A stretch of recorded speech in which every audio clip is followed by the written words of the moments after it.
চলো আজকের তোমাদের আমি ফিলোসফি বিষয়ে যারা ক্লাস 11-এ নতুন ভর্তি হয়েছো তাদের দর্শন যাদের রয়েছে তাদের এই দর্শন বিষয়ে সিলেবাস নিয়ে আমি আলোচনা করব। প্রথম সেমিস্টার তোমাদের টোটাল 4টে সেমিস্টার হবে। তোমাদের 11-এ 2টো সেমিস্টার হবে, ফার্স্ট সেমিস্টার সেকেন্ড সেমিস্টার, এবং 12-এ 2টো হবে, সেটা হলো থার্ড সেমিস্টার এবং ফোর্থ সেমিস্টার। তোমাদের 11-এ যেটা ফার্স্ট সেমিস্টার রয়েছে টোটাল 40 নাম্বার এমসিকিউ টাইপের কোশ্চেন হবে। তোমরা এটাও শুনে নিয়েছো বা জানো যে এমসিকিউ টাইপের 40টা প্রশ্ন থাকবে, 40টার জন্য 40 নাম্বার থাকবে। এবার দর্শন দুটো বিষয়ে ভাগ হয়েছে, মানে দুটো ইউনিটে বিভক্ত হয়ে পড়েছে। একটা হয়েছে unit 1 introduction to Indian philosophy, যেটা রয়েছে তোমার ইন্ট্রোডাকশান টু ইন্ডিয়ান ফিলোসফি একটা ভাগ রয়েছে, ইন্ট্রোডাকশান টু ইন্ডিয়ান ফিলোসফি ভারতীয় দর্শন। আর একটা রয়েছে তোমার হচ্ছে কি ইন্ট্রোডাকশান টু ওয়েস্টার্ন ফিলোসফি, যেটা পাশ্চাত্য দর্শন। চলো ইন্ট্রোডাকশান টু ইন্ডিয়ান ফিলোসফির যে পার্টটা, প্রথম যে পার্টটা ভারতীয় দর্শনে প্রথম যে ইউনিটটা রয়েছে সেই ইউনিটটা নিয়ে আমি আলোচনা করছি, কি কি বিষয় রয়েছে বা কি কি বিষয় তোমাদের পড়তে হবে। প্রথমে যে পার্টটা রয়েছে সেটা হলো এখানে রয়েছে দর্শনের শব্দের অর্থ। দর্শন শব্দের অর্থ এটা প্রথম টপিক। তোমাদের ফিলোসফি শব্দের অর্থ কী, ফিলোসফিটা কী, এই বিষয়টা আমি তোমাদের ক্লাসেই বলেছি এবং তোমরা যারা আমার কাছে পড়ো তাদেরকেও আমি বুঝিয়েছি যে ফিলোসফিটা হচ্ছে কি জ্ঞানের প্রতি অনুরাগ। এই অনন্ত জগৎ সম্পর্কে আমাদের যে অনন্ত জিজ্ঞাসা, এই জিজ্ঞাসা থেকে বিষয় জন্মায়, তা থেকে আমাদের ফিলোসফির উৎপত্তি হচ্ছে। জ্ঞানের প্রতি অনুরাগ, সেই জ্ঞানের প্রতি অনন্ত জিজ্ঞাসা, সেটা হলো ফিলোসফি। এর অনেক অর্থ রয়েছে, এছাড়া আরও বিস্তারিত আলোচনা রয়েছে। এই শুধু সিলেবাস নিয়ে আলোচনা করছি, তাই বিস্তারিত ভেতরে যাচ্ছে না। দ্বিতীয় ইউনিটে দ্বিতীয় সাব ইউনিট যেটা রয়েছে যে ভারতীয় দর্শন সম্প্রদায়গুলির শ্রেণীবিভাগ। দেখো ভারতীয় দর্শন সম্প্রদায় প্রধানত দুটোভাবে বিভক্ত, একটা আস্তিক একটা নাস্তিক। আস্তিক সম্প্রদায় আমরা সাধারণ অর্থে বিশ্বাস করি যারা ঈশ্বর বিশ্বাসী, আর যারা ঈশ্বর বিশ্বাসী নয় তারা নাস্তিক। কিন্তু ভারতীয় দর্শনে সেইভাবে সম্প্রদায়গুলো বিভক্ত হয়নি, বিভক্ত হয়েছে কি না বেদের প্রামাণ্যের উপর বিশ্বাস করে দুটো ভাগে বিভক্ত রয়েছে। একটা হলো আস্তিক সম্প্রদায়, একটা নাস্তিক সম্প্রদায়।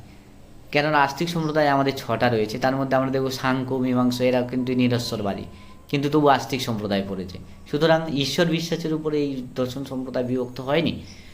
তো আস্তিক সম্প্রদায় যে 6টি সেটা হলো হচ্ছে ন্যায়, বৈশেষিক, সাংখ্য, যোগ, মীমাংস, বেদান্ত, যেটা অদ্বৈত বেদান্ত 12 পার্টে পাবে সেমিস্টার 3-তে। তো এই 6টা সম্প্রদায়। আর নাস্তিক হচ্ছে কি তোমাদের দুটো সম্প্রদায় বা বিভক্ত হয়েছে, সেটা হচ্ছে কি একটা চরমপন্থী একটা নরমপন্থী। চরমপন্থী কারা না, যারা কোনো কিছুতেই বিশ্বাস করে না, মানে প্রত্যক্ষ ছাড়া অন্য কিছুই বিশ্বাস করে, যার জন্মান্তরবাদ, কর্মান্তরবাদ, ঈশ্বর, স্বর্গ, নরক কোনো কিছুইতে বিশ্বাস করে না, তারা হচ্ছে চরমপন্থী, যেমন চারবাক। আর নরমপন্থী হচ্ছে বৌদ্ধ এবং জৈন সম্প্রদায়, তারা আস্তিক, তারা নাস্তিক সম্প্রদায়, তারা হচ্ছে বেদের প্রামাণ্যকে অবিশ্বাস করে, কিন্তু আংশিক অর্থে। পরবর্তীকালে আত্মা সম্পর্কেও তারা বিস্তারিত আলোচনা করেছে। তারপর রয়েছে তোমাদের দেখো রয়েছে হচ্ছে জ্ঞান লাভের 6টি পদ্ধতি। প্রমাণ সম্পর্কে ভারতীয় তত্ত্ব সম্পর্কে। প্রমাণ কি, প্রমাণ কথাটা ভাগ করে ভাবো। প্রযুক্ত মান, প্র কথার অর্থ হলো যথার্থ, মান কথার অর্থ হলো জ্ঞান, তাহলে যথার্থ জ্ঞান যার সেটাই প্রমাণ। তো ভারতীয় দর্শনে 6টা প্রমাণের কথা বলা হয়েছে। প্রত্যক্ষ অনুমান, প্রত্যক্ষ 1, অনুমান 2, উপমান 3, শব্দ 4, আর হচ্ছে অর্থাবর্তী 5, আর হচ্ছে কোন উপলব্ধি 6। 6টা প্রমাণের কথা রয়েছে। 4 ভাগ কর্তৃত্ব অনুমান খণ্ডন, মানে 4 ভাগ একটা প্রমাণ স্বীকার করে, সেটা কি প্রত্যক্ষ অনুমান। প্রত্যক্ষকে স্বীকার করে কিন্তু অনুমানকে স্বীকার করে না। অনুমান, শব্দ, উপমান কোনোটাই স্বীকার করে না। সেই জন্য 4 ভাগ কর্তৃত্ব অনুমান খণ্ডন। 4 ভাগ কী করে অনুমানকে খণ্ডন করেছে সেই বিষয়টা নিয়ে এখানে আলোচনা রয়েছে, ঠিক আছে।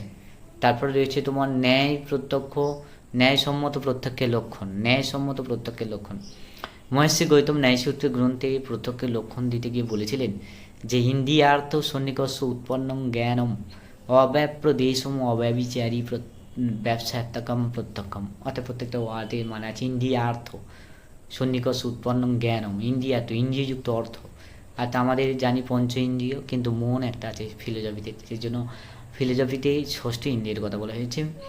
এই ষষ্ঠ ইন্দ্রিয়ের হ্যাঁ তাদের নিজস্ব বিষয় আছে। অর্থ মানে এখানে টাকা সম্পদ নয়, অর্থ মানে হচ্ছে বিষয়।